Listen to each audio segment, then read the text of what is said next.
Kothamangalam saint George higher secondary സ്കൂളിന് വിതരണം ചെയ്ത പഠനോപകരണങ്ങളുടെ ഉദ്ഘാടനം എംഎൽഎ ആന്റണി ജോൺ നിർവഹിച്ചു. എംഎൽഎ ഫണ്ടിൽ നിന്നും 5 ലക്ഷം രൂപ ചിലവഴിച്ചാണ് സ്കൂളിനായി കമ്പ്യൂട്ടറുകളും പ്രൊജക്ടറുകളും വിതരണം ചെയ്തത്. Kothamangalam saint George higher secondary സ്കൂളിന് എംഎൽഎ ഫണ്ടിൽ നിന്ന് അനുവദിച്ച 5 ലക്ഷം രൂപയുടെ കമ്പ്യൂട്ടറുകളുടെയും പ്രൊജക്ടറുകളുടെയും വിതരണോദ്ഘാടനം എംഎൽഎ ആന്റണി ജോൺ നിർവഹിച്ചു. കുട്ടികൾ ICT സംവിധാനത്തിന്റെ പിന്തുണയോടുകൂടിയിട്ടാണ് അവരുടെ വിദ്യാഭ്യാസ കാര്യങ്ങൾ നിർവഹിക്കുന്നത്. അപ്പോൾ അതുകൊണ്ട് തന്നെ എല്ലാ മേഖലയിലും ആ നിലയിലുള്ള ഒരു സൗകര്യം ഒരുക്കണമെന്നാണ് ഗവൺമെന്റ് കണ്ടിട്ടുള്ളത്.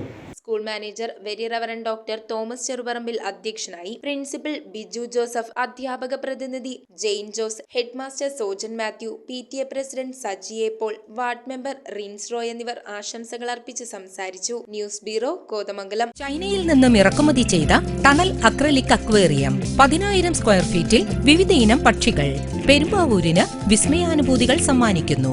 Marine expo tunnel aquarium exhibition Perumbavoor Palakkattuthazham മൈതാനിയിൽ ഏവർക്കും സ്വാഗതം.